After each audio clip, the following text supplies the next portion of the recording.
2 years ago, I wouldn't have believed I'd be telling this story to a stranger. But here I am, Diane, 61 years old, married for most of my life. The choices I made last year still feel like a storm inside me. My husband John was always the boss, the one who made plans and took risks. I followed him, trusting him with everything. We built a life together, raised kids, and had a future that should have been good. But what happens when that good life feels like a cage? What happens when you feel a strong desire you never knew you had? That's how it started for me. John suggested something crazy, something he wouldn't usually do. I thought he was joking, but he wasn't. I'll never forget that night. We were having dinner, talking about our kids, retirement, and the future. But John seemed distant. He said he wanted me to be with someone else, someone younger. It was like a shock. I thought I had heard wrong, or maybe he was trying to make things exciting again. But he was serious. He said he wanted to see me with someone younger, and it would be exciting for both of us. I felt confused, scared, and even a little curious. John's words felt like electricity in the air. He wasn't just talking about making our marriage more exciting. He wanted control, power, and to try something new that neither of us understood. The days after John's confession all mixed together, filled with a quiet tension that we both avoided naming. He didn't mention it again right away, and neither did I. I couldn't even start to understand what he had suggested. My mind was racing with questions and doubts, along with unsettling images I didn't want to face. Could I really do it? Would I even want to? And most importantly, why did John want this? Was he testing me, or did he truly want something I couldn't give him? Weeks went by, and life continued as usual, but John's desire lingered just below the surface. Then, one evening, he brought it up again, this time with less hesitation. "I found someone," he said casually, flipping through a newspaper like it was a normal conversation. I froze. "What?" I asked, feeling my heart race. John looked at me with a calm, calculated expression. "Two young men, Terrell and Jamal. They're perfect." It felt like the room tilted and my world shifted. I stared at him, unable to find words. He wasn't talking about just one man, but two. John must have seen the fear in my eyes because he reached across the table, his hand covering mine. "It's all set up. They know the situation and are willing." The absurdity of it all made me let out a bitter laugh, trying to hide my rising panic. "You're serious?" I asked, my voice shaking. "Yes, it'll be good for us, Diane. Trust me." Those words echoed in my mind. I had trusted John for most of my life, but now he was leading me into something I couldn't understand, something dangerous. Yet, there was a flicker of desire within me. The idea of being touched and desired by someone much younger, someone who wouldn't see a 61-year-old woman, but something more primal, was tempting. I wasn't ready to say it out loud, but a part of me was curious, maybe even excited. The next weekend, John insisted we meet Terrell and Jamal at a hotel bar. It was a sleek, modern place in the heart of the city, far enough from home to avoid running into anyone we knew. We arrived early, with John calm and collected, while I felt like I was walking into a storm. My heart raced, and my hands were clammy as I sat beside John in a quiet corner, sipping a glass of wine that did nothing to calm my nerves. The whole situation felt surreal. I wasn't sure what I expected. Maybe that the men wouldn't show up, that this was all a fantasy John had made up. But then I saw them. Terrell and Jamal walked in together, their presence commanding the room in a way that sent a shiver down my spine. They were young, much younger than I ever thought I would be with. But there was something special about them. They had an energy and confidence that made my heart race. Terrell, the older of the two, had a quiet intensity. He was tall and muscular, with his dark skin glowing under the dim lights of the bar. Jamal, on the other hand, was playful. His easy smile lit up the room as he scanned it, catching my eye almost right away. John stood up to greet them like they were old friends, his voice casual as if this was just a business meeting. But I felt frozen as the two young men approached us. "Diane," John said, pulling me back to the moment, "this is Tyrell and Jamal." Tyrell extended his hand first. His grip was firm, but not too strong. "Nice to meet you, Diane," he said in a deep, smooth voice. Jamal followed, his smile warm and friendly. "You look even better than I imagined," he teased, his eyes sparkling with mischief. My heart raced, and I forced a smile, my mind spinning. What was I doing here? We sat together, and at first the conversation flowed easily. Small talk, introductions, light jokes, but I could feel an undercurrent of tension. John's eyes were on me, watching my every move, waiting for my reaction. Then there were Tyrell and Jamal, their gazes lingering on me with a mix of hunger that both scared and excited me. As the evening went on, I started to relax. The wine warmed me from the inside out. Jamal was charming, his light-hearted jokes easing some of my tension, while Tyrell's quiet presence kept me grounded. But it wasn't just the conversation that made me feel better. It was the way they looked at me, really looked at me, not with pity or judgment, but with a desire I hadn't felt in years. It wasn't long before John suggested we head upstairs. My heart raced as we stood up, the reality of what was about to happen crashing over me like a wave. Tyrell and Jamal flanked me, their presence overwhelming, as I followed John to the elevator, my mind spinning. What was I about to do? The hotel room was sleek and modern, with glass and chrome all around, offering a stunning view of the city lights below. My breath caught as the door closed behind us, the sound echoing loudly in the quiet room. John poured drinks, but I barely noticed. My heart was pounding, and my hands were trembling as Tyrell and Jamal stood nearby, their energy filling the space. "Are you ready?" John asked softly, his eyes searching mine. I swallowed hard, my throat dry. I don't know. The truth was, I wasn't entirely unsure. There was a part of me that craved this, craved the attention, the desire, the feeling of being truly seen after years of fading into the background of my own life. Tyrell stepped closer, his hand gently brushing against my arm.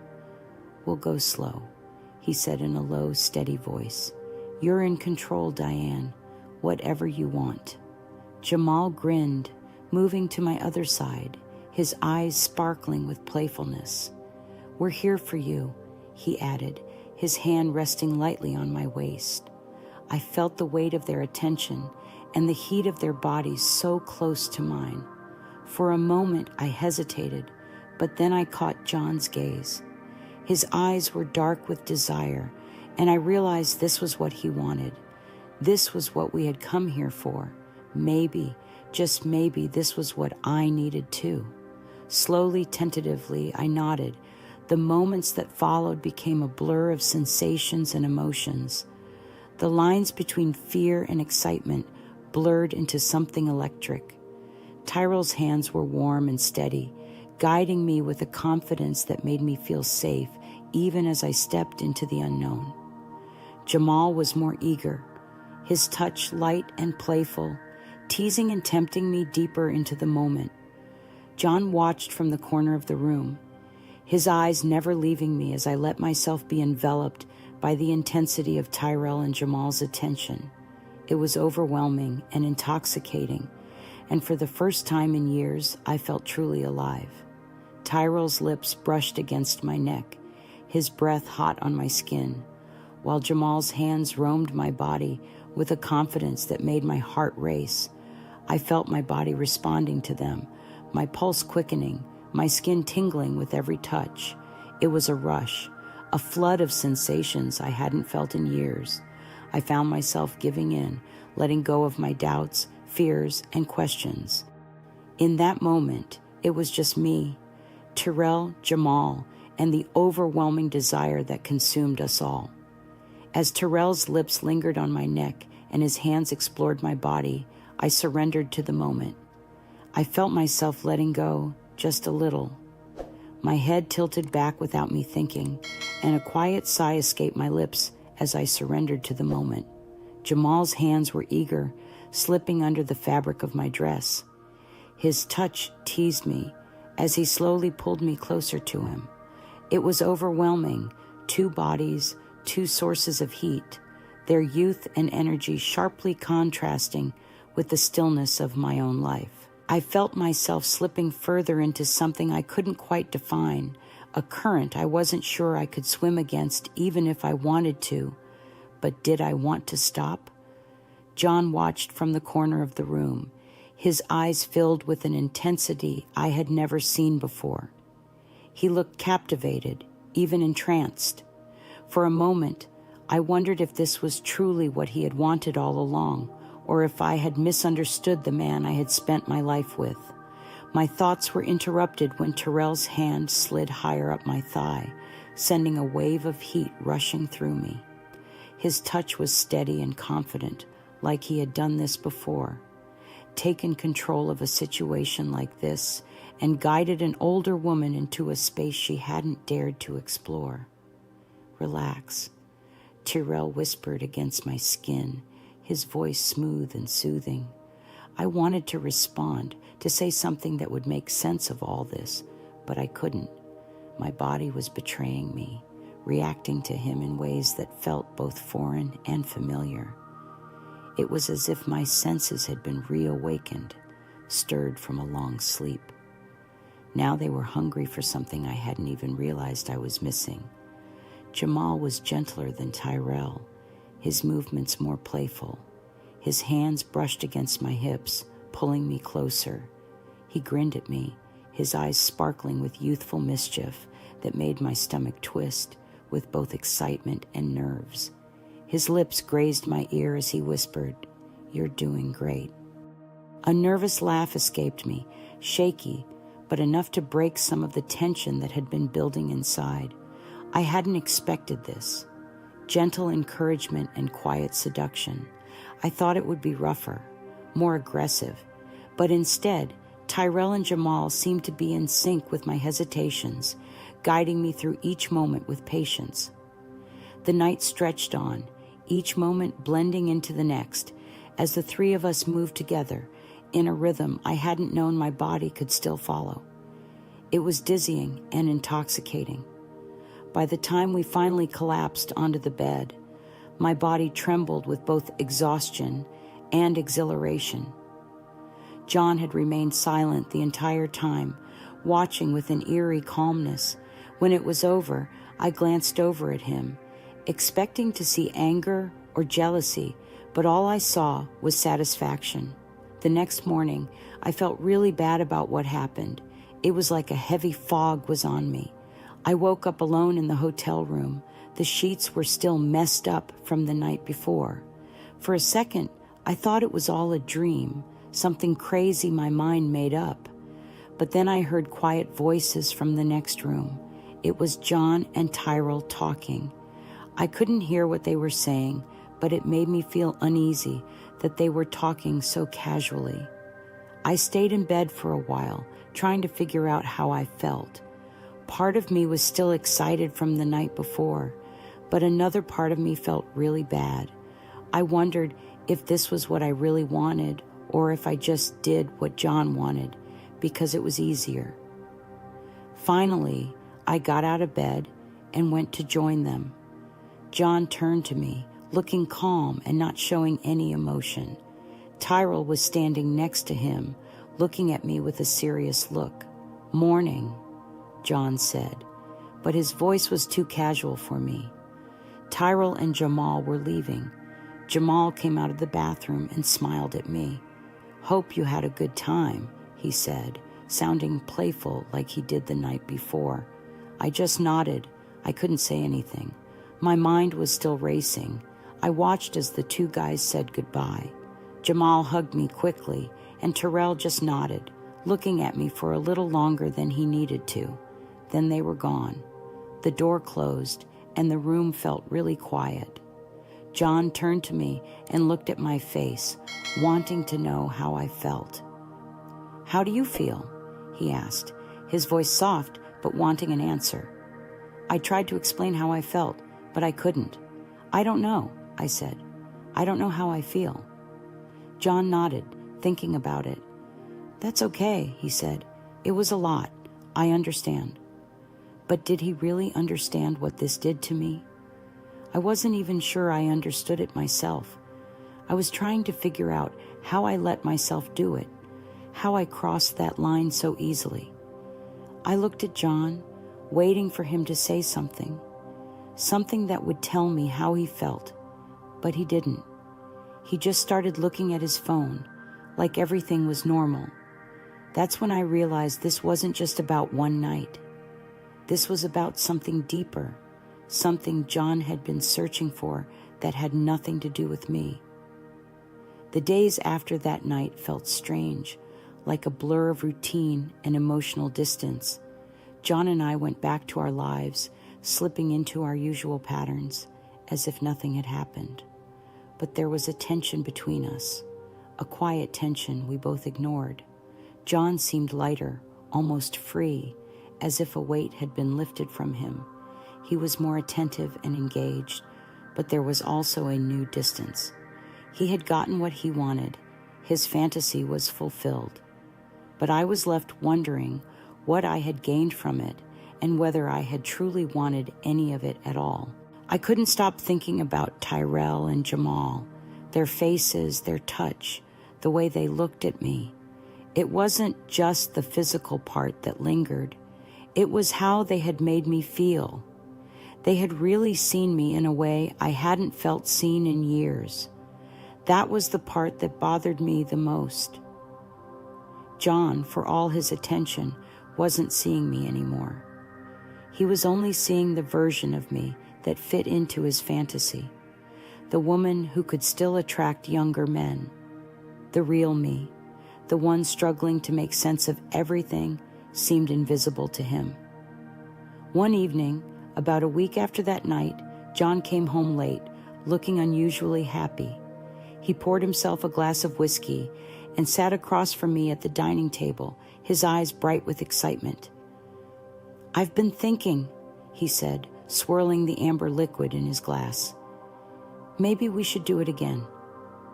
My stomach twisted, and a cold knot of anxiety formed in my chest. "What do you mean?" I asked, my voice shaking slightly. "Tyrell and Jamal," John said, as if it were the most obvious thing in the world. "Or maybe someone else this time. There are plenty of options." I stared at him, my heart racing. "John, I don't think—" "Come on, Diane," he interrupted, his tone suddenly sharp.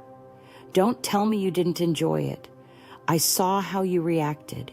You were alive, more alive than you've been in years." I flinched at his words, the sharpness cutting through me. "It's not that simple," I said quietly, gripping the edge of the table to steady myself. John leaned forward, his eyes darkening with intensity. "It is that simple. You want it, I know you do." I shook my head, feeling a wave of nausea rise up inside me. "No," I whispered, "I don't want this." But even as I said those words, I wasn't sure they were true. John didn't back down. Over the next few weeks, he became more insistent, pushing me to agree to another encounter. He was relentless, and though I tried to resist, I felt the pressure mounting. I tried to resist, but I found myself slowly giving in. John wasn't entirely wrong. Part of me had enjoyed it. Part of me had come alive that night with Tyrell and Jamal in a way I hadn't expected. But it wasn't the raw desire that I was craving now. It was the feeling of being truly seen, the attention, the energy, the focus that the young men had given me. It had stirred something deep inside, something long dormant. But did that justify doing it again? John's persistence only made things worse. He wasn't just asking me to relive that night. He was pressuring me into something that no longer felt like my choice. He was so focused on what he wanted that he couldn't see what it was doing to me. Finally, after weeks of tension, I gave in and agreed to meet Tyrell and Jamal again, just to make things easier at home. But this time, I felt different. I wasn't excited anymore. I felt scared and uneasy. The night came too fast. John booked a fancy hotel. It was cold and didn't feel like a real place. Tyrell and Jamal were already there, looking sharp and confident. They were friendly with John, but when they looked at me, they seemed different. They weren't playful anymore. It felt like a business deal. We talked a little as we went to the elevator, but I was lost in my thoughts, worried and confused. I tried to convince myself that this would feel like the first time, that once things started, I would slip back into that place of desire and surrender. But deep down, I knew this was different. When we got to the room, John poured drinks and made small talk with Tyrell and Jamal, acting like this was just a normal hangout. But I felt heavy inside, my body tense and my mind racing as I watched them, feeling more like an outsider than someone involved. Soon Tyrell stepped closer, his hand resting lightly on my arm. "You okay?" he asked, his voice low. I forced a smile and nodded, even though anxiety knotted in my chest. "Yeah, I'm fine," I lied, but I really wasn't fine at all. Tyrell's hand slid down my arm, warm and familiar, but it didn't feel the same as before.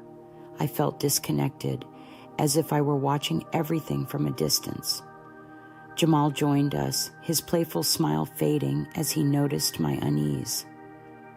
"Are you sure you're okay with this?" he asked quietly.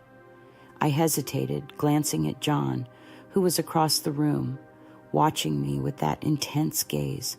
It felt unsettling, like he was waiting for me to perform, to fulfill his fantasy. But this wasn't my fantasy. It was his.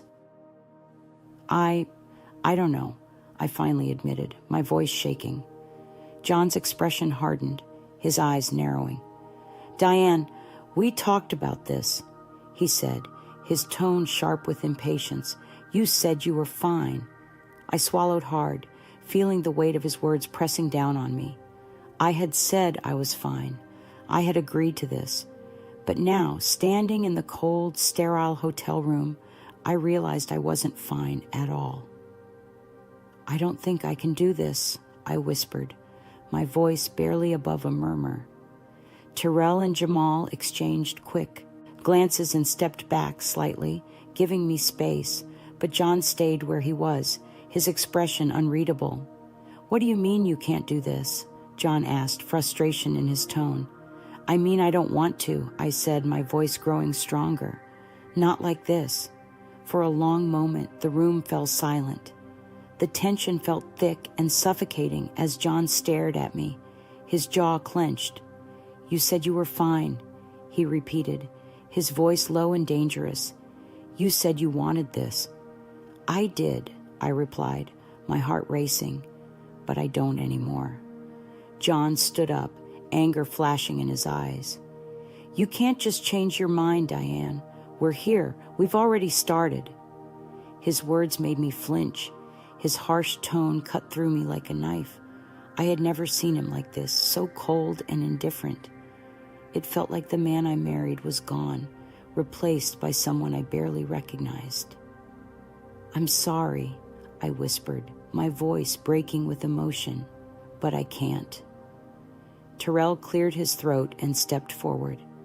"Hey man, if she's not comfortable, we should call it off."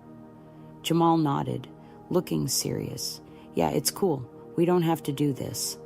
But John wasn't having it. His eyes were locked on me, his face twisted with anger and disbelief.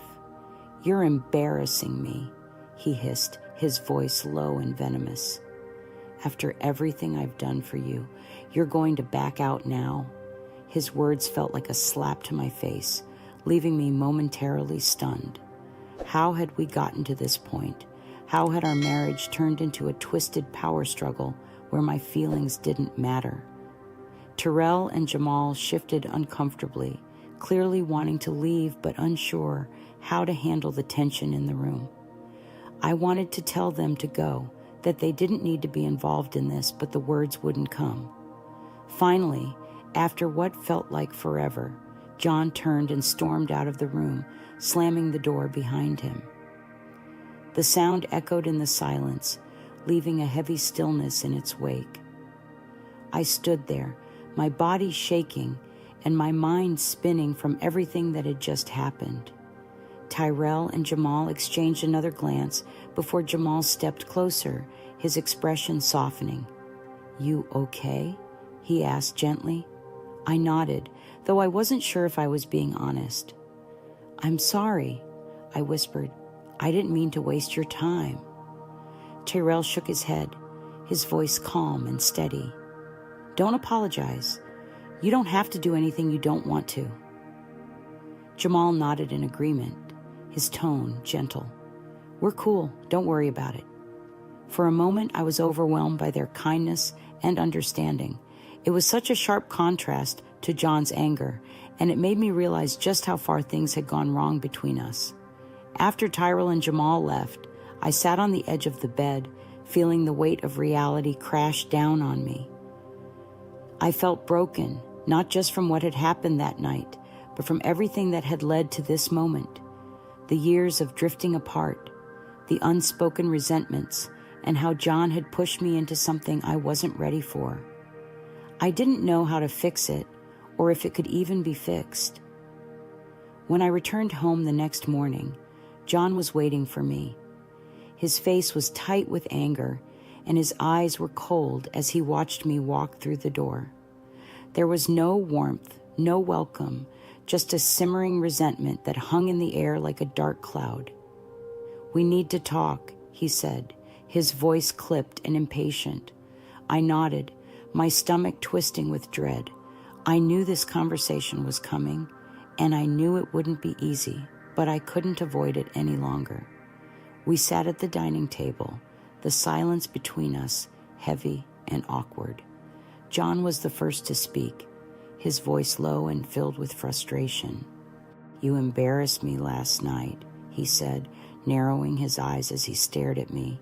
"You made me look like a fool in front of them." "I didn't mean to," I replied quietly, my voice trembling. "But I told you I wasn't comfortable. I told you I couldn't do it." John scoffed, shaking his head in disbelief. "You said you wanted it. You agreed. And then, at the last minute, you changed your mind.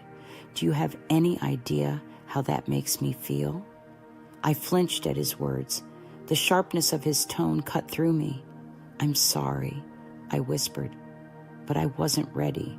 I thought I could do it, but when the moment came, I just couldn't. John slammed his hand down on the table, making me jump. "You're being selfish, Diane. All I've ever done is try to give you what you want, and the one time I ask for something, you can't even do that for me." His words stung, the accusation of selfishness twisting inside me like a knife. But I couldn't stay silent anymore. I couldn't let him make me feel guilty for something I hadn't even wanted in the first place. "This isn't about me," I said, my voice shaking but growing stronger. "This is about you. You wanted this. You pushed me into it, and now you're mad because I didn't go through with it." John's eyes flashed with anger, but he didn't say anything. For the first time, I saw the cracks in his tough exterior and the vulnerability beneath it. Instead of softening, he became even harder. "You're ungrateful," he spat, his voice filled with venom. "After everything I've done for you, this is how you repay me?" I stared at him, my heart racing. The man sitting across from me wasn't the John I had known for decades. He wasn't the man I had built a life with, raised children with, and shared my deepest fears and hopes with. This man felt like a stranger, consumed by his own desires and needs, with no regard for mine. "I'm done," I said softly, the words slipping out before I could stop them. John blinked, the anger on his face replaced by confusion. "What do you mean you're done?" "I can't do this anymore," I replied, my voice breaking. "I can't keep pretending that this is okay, that we're okay, because we're not." For a long moment, John didn't respond. He just stared at me, his face unreadable. Then, without a word, he stood up and walked out of the room, leaving me alone in the silence. The days that followed were a blur of emotional chaos. I stayed with a friend for a while, unsure of how to deal with the wreckage of my marriage. John didn't call or try to reach out, and I didn't know whether that made me feel relieved or heartbroken. The truth was, I didn't know what I wanted anymore. My whole life had revolved around John, our marriage, and the roles we had played for so long. Now, as everything was falling apart, I felt lost and unsure of who I was without him. But slowly, as days turned into weeks, I began to find my way. I started going to therapy, working through the years of resentment and unspoken pain that had built up between us. I reconnected with old friends, discovered new hobbies, and began to rediscover parts of myself that I had forgotten. I didn't know what the future would bring, but for the first time in a long time, I felt a sense of clarity. I realized I had spent so many years living for someone else, always bending to their desires and needs. Now, I was finally learning how to live for myself. It wasn't easy. There were days when loneliness overwhelmed me, and I missed John despite everything that had happened. But I understood that going back wasn't the solution. We had crossed too many lines and pushed too many boundaries, and there was no way to return to how things were before. But maybe that was okay. Maybe this was the start of something new, something just for me.